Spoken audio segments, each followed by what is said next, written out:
নর্মদে হর আজ 29 জানুয়ারি সকাল 6:41 এই পবিত্র ভারতী ঘাট থেকে বিদায় নিচ্ছি। গোরা কলোনির থেকে সামান্য দূরে এই আশ্রমটি। তো অতি সুন্দর এক রাত কাটালাম, আর এখানে নর্মদা মায়ের কি অপরূপ রূপ দেখে মন ভরে গেল। তো এখন বিদায় নেওয়ার পালা, সামনে এগিয়ে চলতে হবে। তো ধীরে ধীরে এই স্থানটি ছেড়ে বিদায় নিচ্ছে। নর্মদে আর বাবা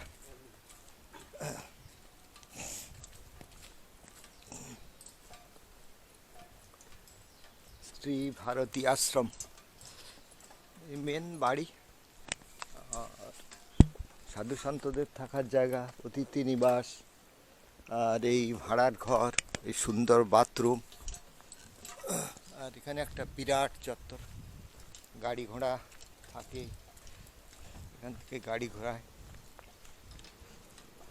তো আর সামনে ওই যে লাইট জ্বলছে, ওখানে আছে মহাদেব, নতুন শূলপাণেশ্বর মহাদেব।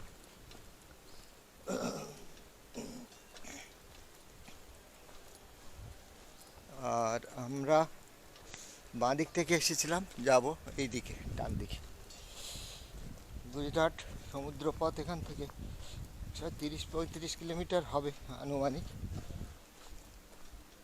সামান্যই পথ, অল্প কয়েকদিন লাগবে। তো এগিয়ে যাই, দেখি।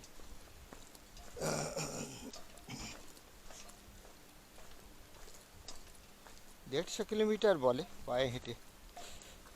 তো রাজপিপলা তো এসেই গেলাম প্রায়।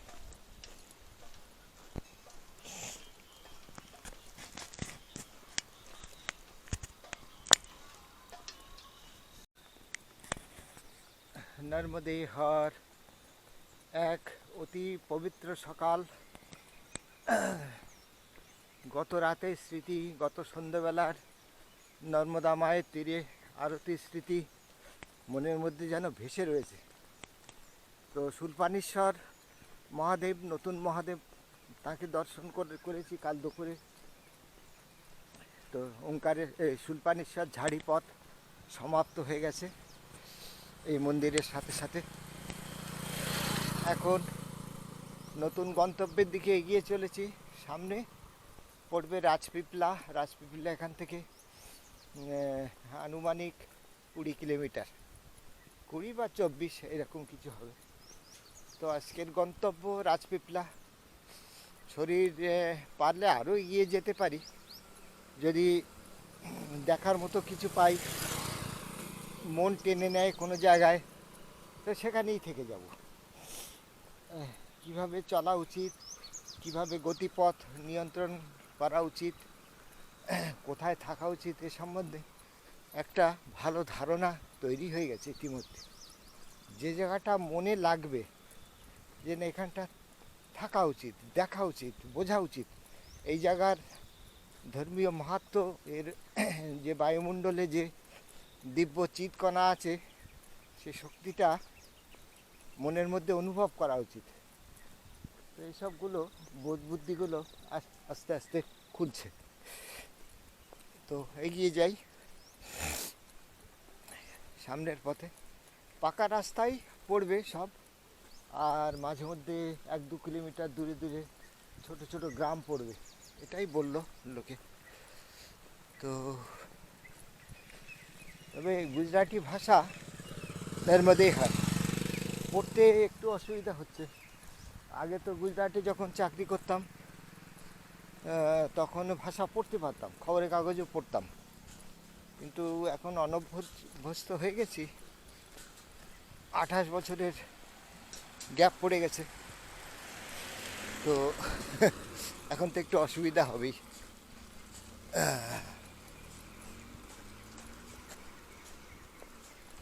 তো চারিদিকে ছোট ছোট গ্রাম শুরু হয়ে গেছে, দুপাশে ঝাড়ি জঙ্গল, আর তার পাশে এখানে কার্পাস ক্ষেত। গুজরাটে কার্পাস চাষ কিন্তু বেশ বিখ্যাত।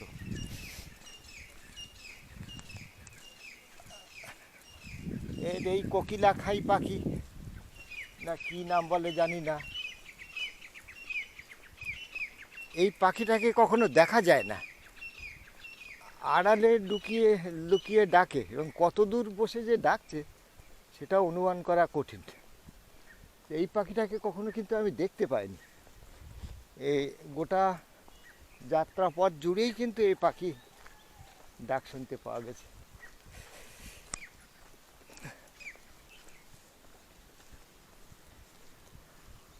ওরা লুকিয়েই ডাকে।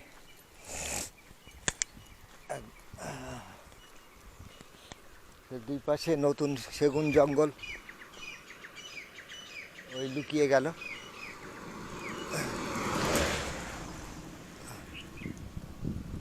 বুলবুলি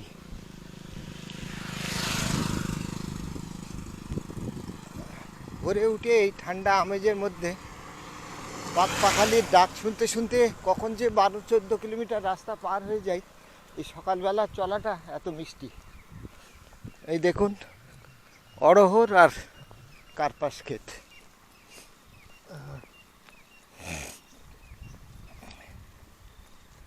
তুলো উৎপাদনে এবং বয়ন শিল্পে গুজরাট হচ্ছে আধুনিক বয়ন শিল্পে প্রচণ্ড উন্নত। তার কারণ আছে, সুতো, ভালো মানের সুতো তৈরি করতে গেলে এমন একটি আবহাওয়ার দরকার হয় যেটা খুব রুক্ষ না, বাতাসে একটা নির্দিষ্ট পরিমাণ আর্দ্রতার দরকার হয়, তাহলে সুতো টেকসই এবং তার বুনন মানে তার পাক খুব সুন্দরভাবে হয়। বেশি ড্রাই এলাকায় সুতো পাকাতে গেলে সুতোটা অনেক সময় ছিঁড়ে যাওয়ার ভয় থাকে। তো একটু নরম, একটু আর্দ্রতা, এখন তো কৃত্রিমভাবে কারখানার মধ্যে সেই আবহাওয়া তৈরি করে নেওয়া যায়, আগে তো ছিল না। সেই জন্য আগে গুজরাটের এই এলাকা কিন্তু এই কারণে খুব বিখ্যাত ছিল। জামনগর এলাকাটা লুধিয়ানা, পাঞ্জাব, এসব জায়গায় এসব বয়ন শিল্পের বিরাট ছিল, প্রাচীন বাণিজ্য কেন্দ্র ছিল। তো মধ্যপ্রদেশের শেষ ভাগ থেকেই শুরু হয়েছে কার্পাস চাষ। প্রচুর কার্পাস, বড় কার্পাস, তুলোর কারখানা দেখলাম।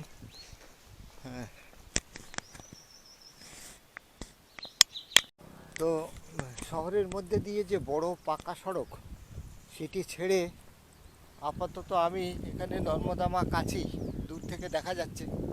তো মাত্র কখনো আধা কিলোমিটার বা এরকম। তো এই জায়গাটা খানিকটা উত্তর বাহিনী হয়েছেন মা, তো সেই উত্তর বাহিনী অংশটা পেরিয়ে নর্মদা মায়ের তীর দিয়ে এই ফাঁকা রাস্তাটা দিয়ে চলেছে।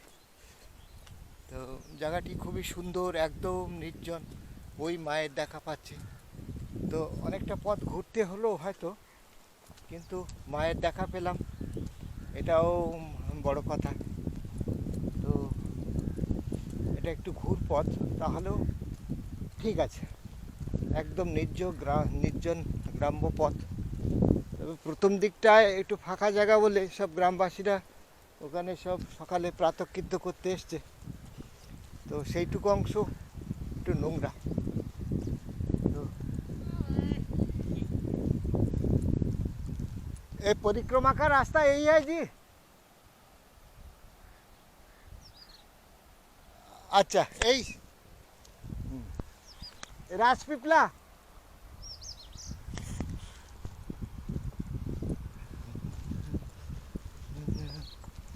আচ্ছা, তো এখানে দেখছি মা নর্মদার উপরে একটু সেতু তৈরি হয়েছে, খুব সুন্দর, কিন্তু সেতুর পথ এখনো বন্ধ। তার মানে সেতুটি এখনো রেস্ট্রিক্টেড অবস্থায় আছে। যাই হোক, আমি তো আর সেতুর পথে যাব না, আমি বাঁদিকের এই রাস্তা ধরেই যাব। এখানে বিশাল পাথর দিয়ে এই অংশটা উঁচু করা হয়েছে, কেন জানি না, নিশ্চয়ই সরকারের কোনো পরিকল্পনা আছে। বড় সড়ো। তা আমি ক্রমশ মায়ের তীরের দিকে এগিয়ে যাচ্ছি, দিয়ে মায়ের কাছ দিয়ে রাস্তাটি ঘুরে ঘুরে চলে যাবে।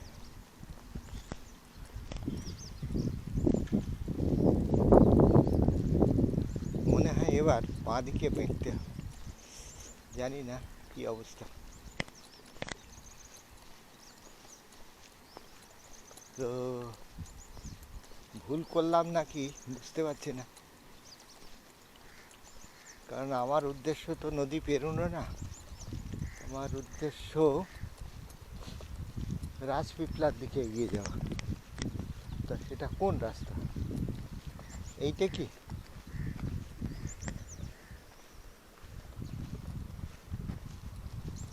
মনে হয় তাই।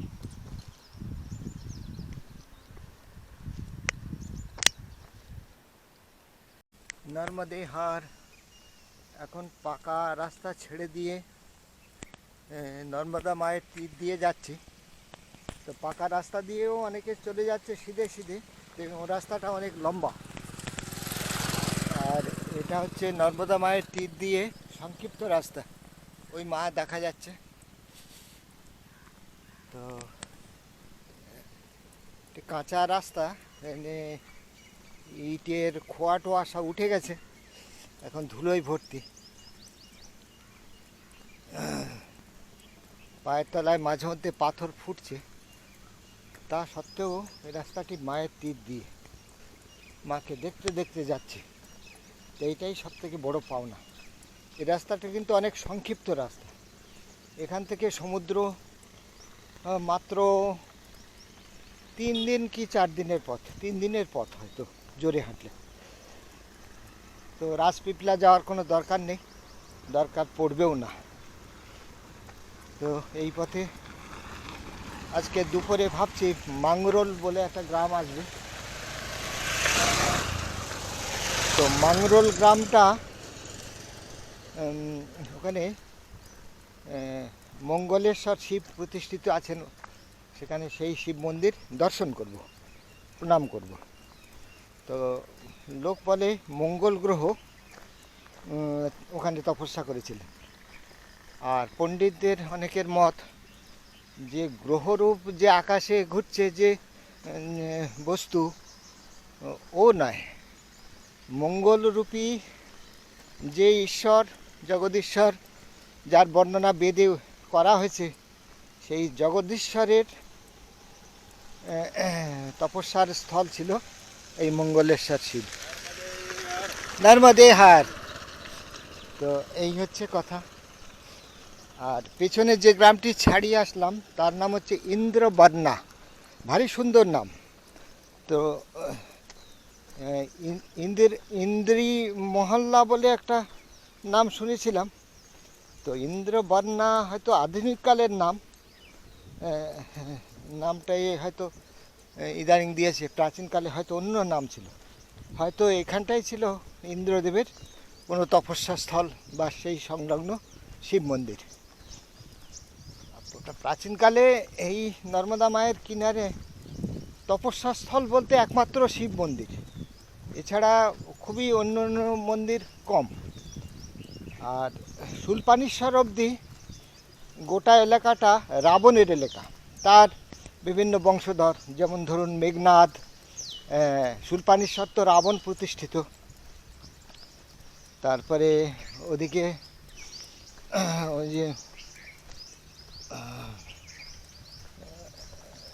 যে মাতা দর্শন করেছিলাম, রাক্ষসী মাতা রাবণপুরীর, ও তারও ওখানে তপস্যা স্থল আগে দেখিয়েছি। তো এক একটা জায়গায় এক এক রকম হচ্ছে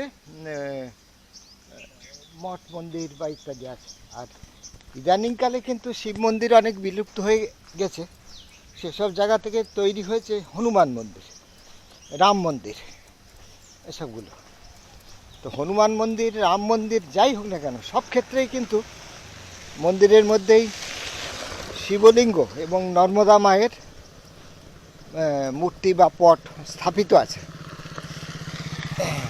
রাম মন্দির মানে যে খালি ভগবান রামচন্দ্রের ভজনা হয় তা না, সেখানেও প্রতিদিন সকাল সন্ধ্যা নর্মদা মায়ের স্তব স্তুতি, গণেশ বন্দনা, তারপরে তুলসীদাসের রামায়ণ পাঠ সব কিছুই চলে। এই ভারী সুন্দর, মানে এইরকমটা আমি আগে কখনো এইভাবে ভেবে দেখিনি যে এরকম করা যেতে পারে, হতে পারে। ভারী সুন্দর এই ব্যবস্থা। হনুমান মন্দির বা রাম মন্দিরগুলো নতুন করে প্রতিষ্ঠিত না হলে কিন্তু পরিক্রমাকারীদের থাকার জায়গার অনেক অসুবিধা হতো এইসব দুর্গম এলাকাতে। রাস্তা খুবই খারাপ, ধুলো ভর্তি, আর তলা থেকে পাথর ফুটছে। কিন্তু নর্মদা মায়ের এই তীর, এ ছেড়ে দূরে যেতে পাকা রাস্তা, সে আরও নিষ্ঠুর। তো আপাতত এই রাস্তাতেই সামনে এগিয়ে চলি মাংরোলের দিকে।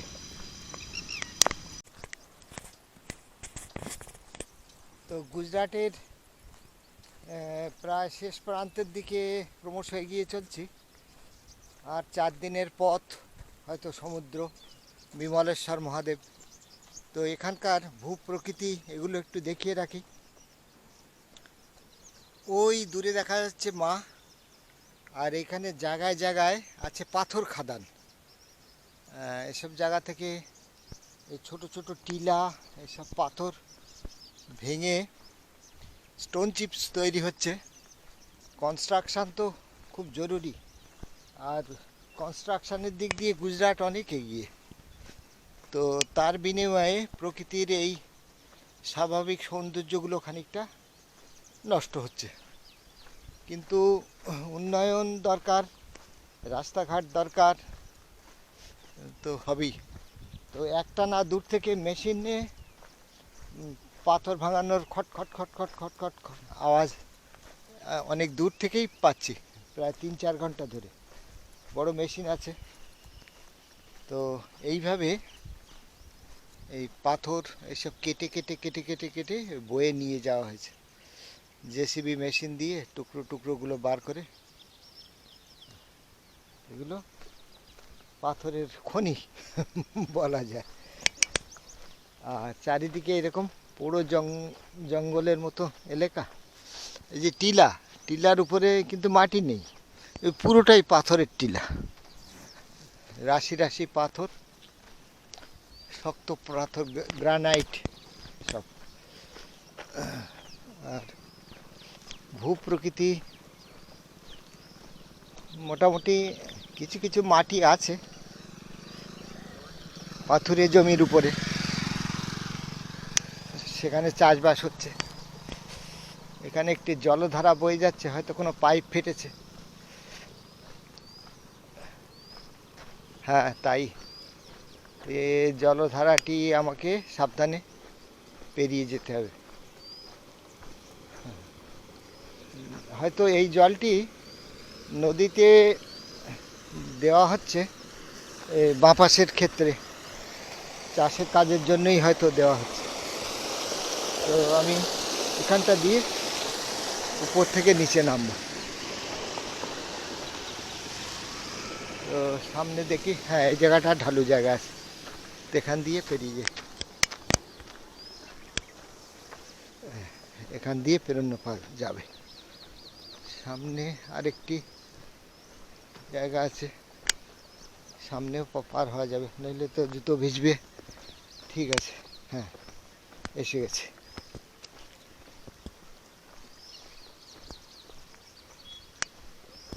तो रास्ता मार्ग कौन सा है जी? এইটা ঠিক है। তো এইটাই রাস্তা। তো এখানে জলটি কেন পাঠানো হচ্ছে, এদিক দিয়ে কেন, এ ব্যাখ্যা পাওয়া মুশকিল। আপাতত পেরিয়ে যাই। তো এই জায়গা পথটা খুব সুগম যে বলা যায় না। তো নানিরাবল গ্রামে এখানে এই ভাতাজি মহারাজ, হ্যাঁ তার মন্দির এটা। তো ভাতাজি মহারাজ সম্বন্ধে কিছু জানি না। উনি সাদা ঘোড়ার উপরে আছেন, তরবারি হাতে। তো দেখে তো কল্কি অবতার বলেই মনে হয়। তো আর এখানে আছে কালী মাতা, কালী মাতা, আর তো ভাতাজি মহারাজ। আর এই দেখুন সব ছোট ছোট ঘোড়ার আকারে। এই জিনিসটা গুজরাটে অনেক জায়গাতেই দেখছি এইরকম আছে। তো পুজোর স্থান, প্রাচীন রীতি, হ্যাঁ, এ রীতিনীতির কিছু অর্থ নিশ্চয়ই আছে, সে হয়তো আমার জানা নেই। তবু এই অদ্ভুত সুন্দর শান্ত পরিবেশে স্থানটি ছোট্ট আশ্রমের মতো, বেশ সুন্দর। পাশে প্রাইমারি স্কুল, আর এখানে মাতাজি মন্দির। তো মাতাজি মন্দিরেও দর্শন করি।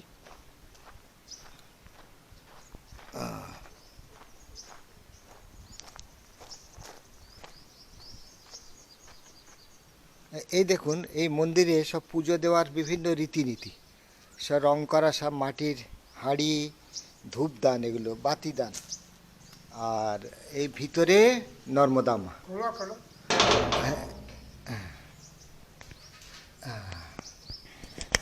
नहीं, ये कौन माता जी जी?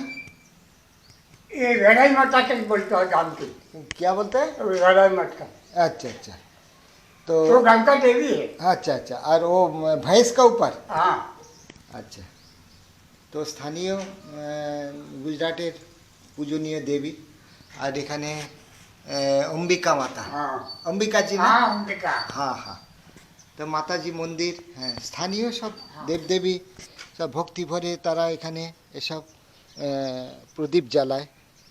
এ দীপক দীপক লাগানে কা? हाँ दीपक लगाने का। আচ্ছা আচ্ছা আচ্ছা। তো নতুন, হ্যাঁ, বন্ধ করে দিন।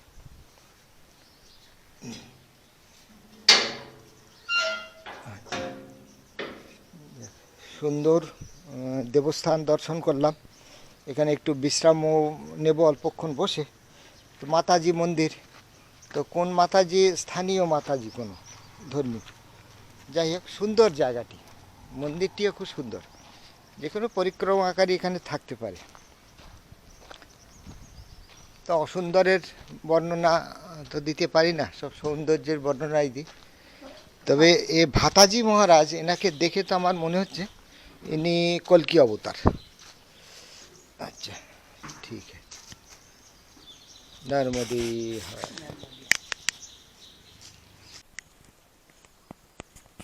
এবার দেখুন নানি রাবল গ্রামে, গুজরাটের নর্মদা মায়ের তীরে অপূর্ব এক শিব মন্দির। নর্মদে হর। তো এই মা বয়ে চলেছেন, খুব সুন্দর জায়গাটি, একদম নির্জন জায়গা। আর তার পাশে শিব মন্দির। এখানে শিবজি দর্শন করার জন্য ভিতরে যাচ্ছে।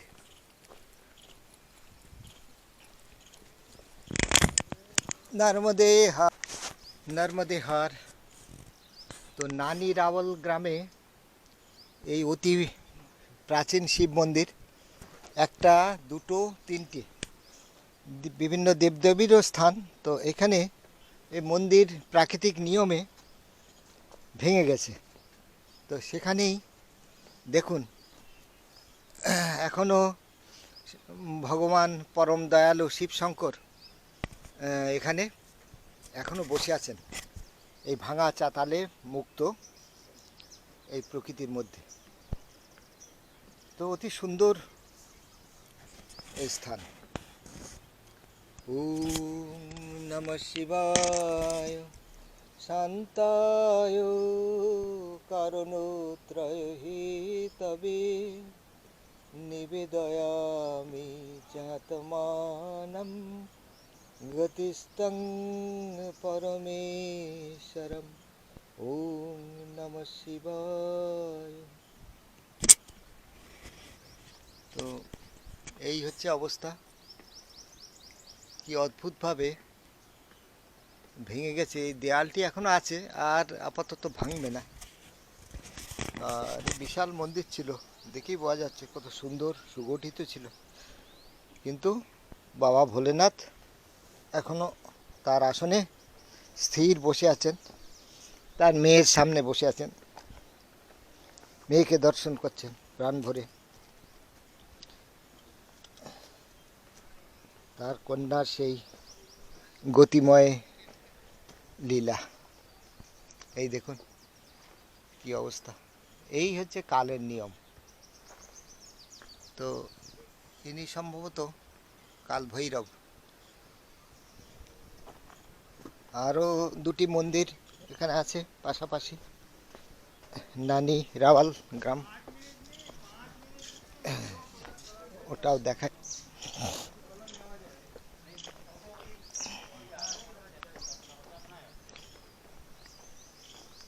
এই মন্দিরটিও ভগ্নপ্রায়, হেলে গেছে।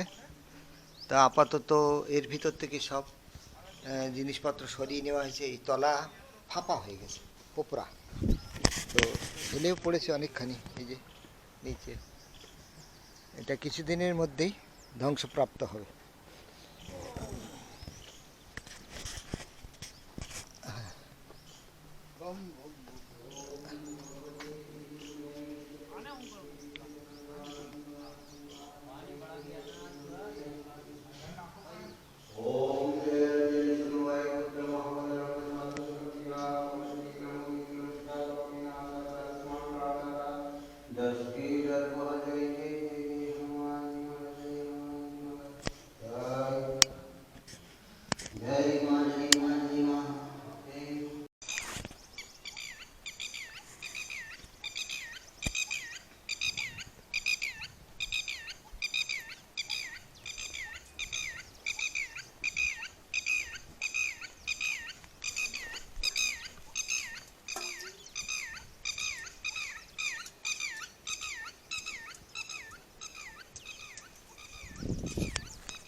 তো ব্যাসেশ্বরজি, বৈদ্যনাথজি এবং আমাদের অশ্বিনী কুমার দায়ের ভাঙা মন্দির, তিনটে দর্শন করে মায়ের তীর দিয়ে বহুদিন পর এই মায়ের তীরের এই সুন্দর রাস্তা দিয়ে এগিয়ে চলেছি। এখান থেকে মাংরোল গ্রাম 7 কিলোমিটার। তো মাংরোল গ্রামে তো থাকবই, মঙ্গলেশ্বর শিব আছেন ওখানে। তো এখানে অশ্বিনী কুমার সম্বন্ধে কিছু কথা বলি। সূর্যদেব এর দুই সন্তান ছিল, শনিদেব, যম এবং জমি। আর সূর্যদেবের দ্বিতীয় পত্নী ছায়ার গর্ভে জন্ম শনি মহাদেব। তো 3 ভাই বোন একসঙ্গে ছিল। তো ছায়া সূর্যদেবের তেজ সহ্য করতে না পেরে, সংজ্ঞা দেবী, ভুল বলছি,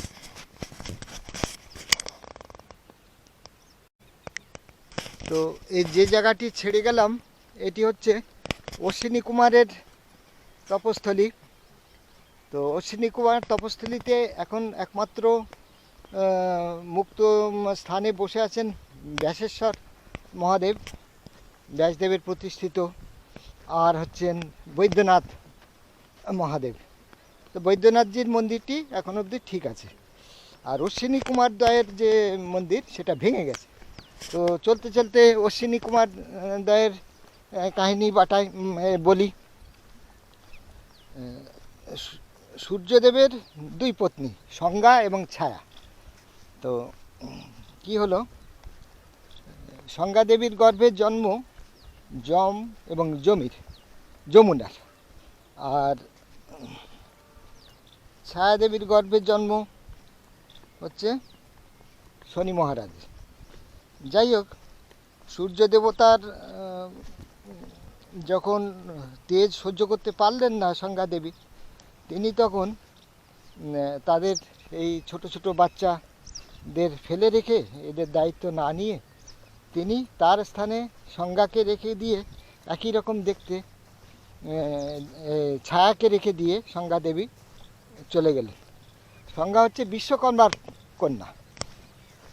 এইবার কিন্তু ছায়া এই 3 জনের দেখাশোনা খুব একটা করতো না, অযত্ন করতো।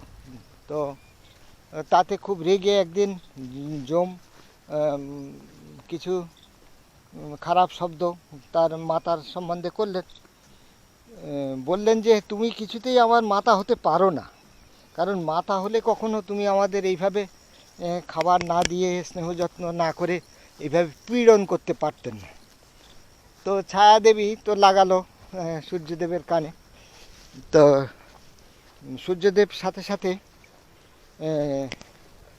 ও যমরাজকে অভিশাপ দিলেন যে তোমাকে পৃথিবীতে জন্মগ্রহণ করতে হবে। তো পরে যমরাজ ওই বিদুর রূপে জন্মগ্রহণ করেছিলেন। তো অন্য গল্প। এবার তখন যমরাজ সূর্যদেবকে বলেন যে বাবা তুমি তো অভিশাপ দিলে, ও তো আমাকে মানতেই হবে, কিন্তু তুমিও ভেবে দেখো যে এ কি মাতা না অন্য কেউ, কারণ মাতা তো কখনো এরকম করে না, করতো না, কেন হচ্ছে? সূর্যদেব তখন তপস্যা করে জানতে পারলেন যে যমরাজের কথাই ঠিক, এ তো সংজ্ঞা নয়, এ তো ছায়া। সংজ্ঞা কোথায় গেল, সংজ্ঞায় কোথায় গেল? তো যোগ বলে সূর্য দেবতা জানতে পারলেন সংজ্ঞা দেবী গেছেন হচ্ছে উত্তর কুরুবর্ষ। অতীত ভারতবর্ষে, অতীত পৃথিবীর এইরকম ব্রহ্মাবর্তবর্ষ, উত্তর কুরুবর্ষ, এরকম সব বিভিন্ন বিভিন্ন এলাকায় প্রাচীন বিভাগ ছিল, স্থান বিভাগ। তো সূর্যদেব সাথে সাথে উত্তর কুরু বর্ষে গেলেন, গিয়ে সেখানে সংজ্ঞা দেবীকে একটি ঘোড়ার রূপে দেখতে পেলেন। তো সেখানে সেই ঘটক রূপী, ঘটকী রূপী সংজ্ঞার সঙ্গে তিনি মিলন করলেন। তাদের ফলে জন্ম হলো অশ্বিনী কুমার দায়ের, এটি শোনা যায়। কিন্তু এর মধ্যে দ্বিমত আছে। অনেকে বলেন ব্রহ্মার পুত্র, হ্যাঁ, ব্রহ্মার নাসা থেকে তাদের জন্ম, হ্যাঁ, বলতে গেলে ব্রহ্মার হাঁচি থেকে, তার দুটো নাক দিয়ে হাঁচি বেরিয়েছিল, হ্যাঁ, এক নাকে তো হাসতে পারে না কেউ, তার দুটো নাক দিয়ে হাঁচি বের, সেই জন্যে বলে না সত্য। কিন্তু এসব কাহিনী হচ্ছে লোক কাহিনী, এর পিছনে শাস্ত্রীয় ব্যাখ্যা নিশ্চয়ই আছে, এবং সেগুলো আমরা জানি না। আসলে পুরাণকাররা তাদের বর্ণনা দিয়ে দিয়ে এমন করে রেখেছে এই শাস্ত্রগুলোকে, একটু দুর্বোধ্য করে তুলেছে, অর্থ খুঁজে পাওয়া মুশকিল। তো অশ্বিনী কুমারদের আরেক নাম হচ্ছে নাসত্য, এটা ঠিক। তো এই গেল এসব সূর্যদেব, ব্রহ্মদেব, তাদের সঙ্গে এইসব কাহিনীগুলো জুড়ে আছে। আর এই সুন্দর গল্প করতে করতে অনেকটা পথ এগিয়ে এলাম। তো যেতে যেতে আরও তার তীর্থ কাহিনী শুনবো এবং শোনাবো, আপনারাও আনন্দ লাভ করতে থাকুন। আমি আপাতত মায়ের তীরের এই অনুপম সৌন্দর্য দেখছি, একদম নির্জন সাথীবিহীন পাকদণ্ডী রাস্তা। প্রাচীন 3টি শিব মন্দিরের রানীর রাবল গ্রামের এই মন্দিরটি আছে অক্ষত অবস্থায় আপাতত। তো একদম নর্মদা কিনারে অবস্থিত। তো ভিতরটা দেখায়, খুবই সুন্দর সাজানো গোছানো ছোট্ট মন্দির এই শীর্ষদেশ। বিভিন্ন প্রাচীন দেবদেবীর সব মূর্তি আকৃতি এখানে আছে, বাদ্যযন্ত্র, পূজার সামগ্রী সব সুন্দরভাবে, সাউন্ড সিস্টেমও আছে, পাখা আছে। নন্দী মহারাজ প্রাচীন পাথরে তৈরি, একটু অন্যরকম দর্শন, খুবই সুন্দর।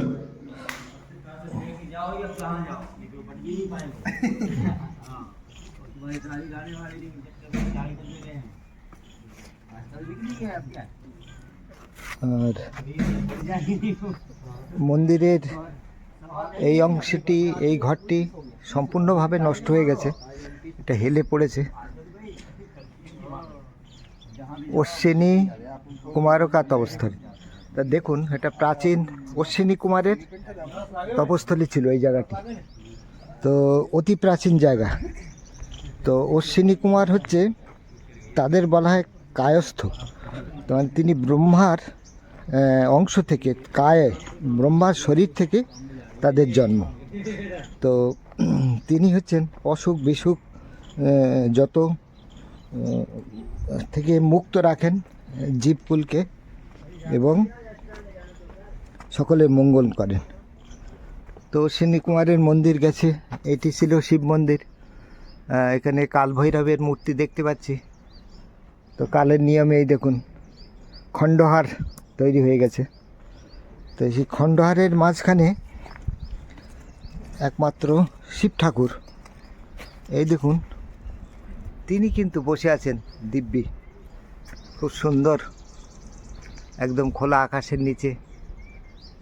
এদিকটা স্থায়ী হয়ে গেছে, এদিকটা এখন আর চট করে ভাঙবে না, এই দেয়ালটি এখনও টিকে যাবে অনেক দিন। আর যেটুকু পড়ার এই সব ভেঙে পড়েছে। আর ওই দূরে মা, দূরে না একদম নিকটেই, 30 ফুট দূরে বড় বড় নিম গাছ আছে, মহানিম গাছ আছে।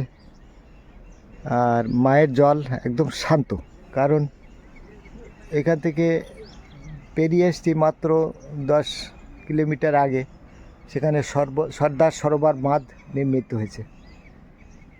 তো ভারী অপূর্ব সুন্দর জায়গাটা। ছোট্ট গ্রাম বলে প্রথমে আসতে চাইনি, কিন্তু এর প্রতি পদে পদে নানা ইতিহাস জড়িয়ে আছে। তো এই ইতিহাসটা হয়তো আমি আগে কখনো পড়িনি অশ্বিনী কুমার দায়। আবার অশ্বিনী কুমার সম্বন্ধে অনেকে বলেন যে অশ্বী শব্দটা মানে হচ্ছে যে ঘোড়ার যে রাস, সেইগুলোকে বলে অশ্বী। সূর্যদেবের ঘোড়ার রস বিশেষ করে সেইগুলোকে বলা হয় অশ্বী। তো সূর্যের কিরণ থেকেই রোগ মুক্তি ঘটে। তো অশ্বিনী কুমার বলতে সেই রোগ মুক্তির পথে তার অস্তিত্ব আছে, তো যৌক্তিকতা আছে। তো এই যৌক্তিকতাই হয়তো এই ক্ষেত্রের, এখানে হয়তো অশ্বিনী কুমারদের তপস্যার স্থান ছিল। তাদের আরাধ্য দেবতাও ছিলেন শিব ঠাকুর। তো সুন্দর এই স্থানটি, এবার ছেড়ে যাব, তো দর্শন হয়ে গেল। আর এখানে ইনি থাকেন, এই পবিত্র জায়গাটি। আরও বিস্তৃত জানলাম কিছু। এই ভাঙা মন্দিরটি বৈদ্যনাথ শিব, আচ্ছা ব্যাসেশ্বর মহাদেব। আর এই যে ঘরটি, যিনি বর্তমানে আছেন ইনি বৈদ্যনাথ শিব। তো ব্যাসদেব যখন এখানে তপস্যা করতে এসেছিলেন, তখন সম্ভবত এই অতি প্রাচীন শিব মন্দির তিনি স্থাপনা করেছিলেন। তো এই ব্যাসেশ্বর শিব, আর স্থানীয় এনারা আছেন, এনারাই আমাকে এ বিষয়ে জানালেন। তো জেনে খুব ভালো লাগলো, খুবই সুন্দর স্থান, কালের গর্ভে আস্তে আস্তে। তাহলে এইটি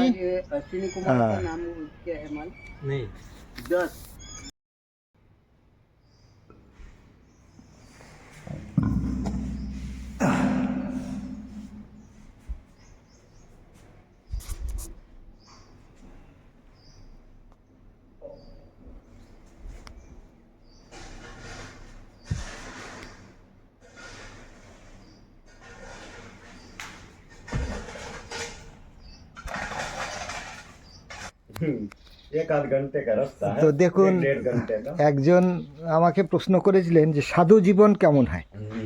তো এই দেখুন, এক সাধুর ঘর, হ্যাঁ ছোট্ট ঘর, এই সামান্য কিছু সবজি, আর দরজায় এরকম খোলাই পড়ে থাকে।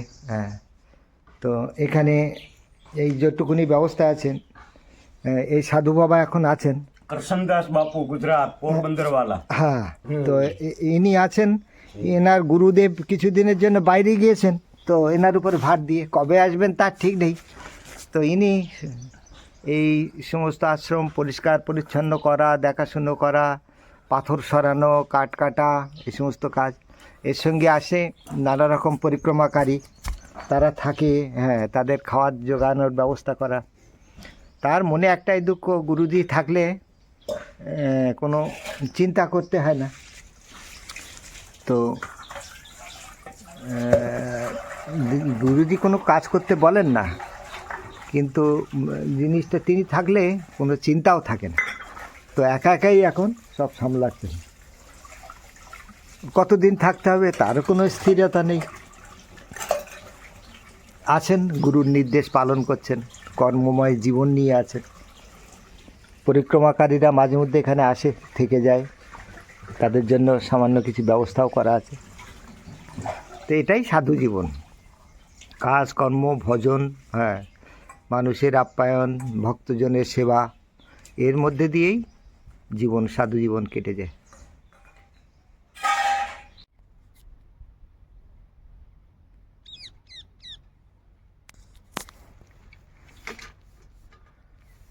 তো এখানে এক অদ্ভুত দৃশ্য। এখানে এই যে উঁচু মায়ের তীরের পাড়, তো যেটুকু দেখা যাচ্ছে গোটা অংশে যেন শিবলিঙ্গ সব স্থাপিত করা রয়েছে। হ্যাঁ, সব শিবলিঙ্গ যেন বসানো আছে, সেট করা আছে এই দেয়ালের গায়ে। ভারী সুন্দর দেখতে। সর্বত্র এই নদী তীরের পাথর লিঙ্গরূপী সর্বত্র ছড়িয়ে আছে। অদ্ভুত দৃশ্য। হ্যাঁ,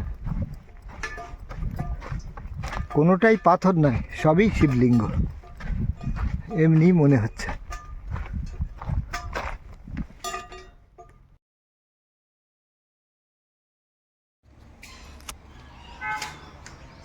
এ হলো গোবার গ্রামের গোপারেশ্বর শিব মন্দির, আর তার সামনে এই নন্দী মহারাজ।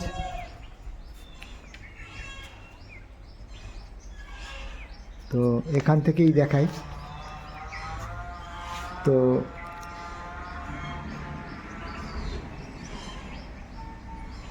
এই শিবলিঙ্গ একসময় এই জায়গাটি খোলা ছিল। তো 25 বছর ধরে এখানে এর উপরে এই ছাউনি তৈরি হয়েছে। তো শৈলেন্দ্র নারায়ণজি যখন এই স্থান দিয়ে গিয়েছিলেন, তখন দেখেছিলেন এক গোমাতা এসে এর উপরে নিজে থেকে দুধ ঢেলে যেত তার শরীর থেকে। তো বাঁট দিয়ে অযোধ্যারে এই শিবলিঙ্গের উপরে দুধ পড়ত। তো এই জায়গাটির অনেক পূর্ণ মাহাত্ম্য শৈলেন্দ্র নারায়ণজি বলে গেছেন। আর এখানে এই আছেন নন্দী মহারাজ ও কুর্ম অবতার। তা এখন এখানে আশ্রম তৈরি হয়েছে।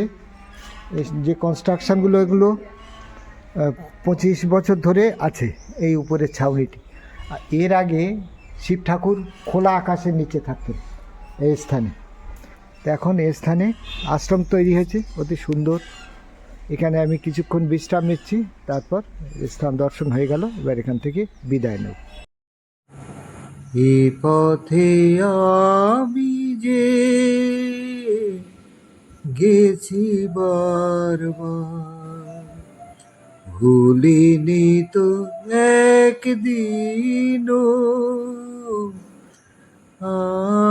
আজ কি ঘুচিল চিহ্ন তাহার, উঠিল বনের তৃণ। এ পথে আমি যে গেছি বারবার, ভুলিনি তো একদিনও। আজ কি ঘুচিল চিহ্ন তাহার, উঠিল বনের তৃণ। এ পথে আমি যে গেছি বারবার, গেছি বারবার।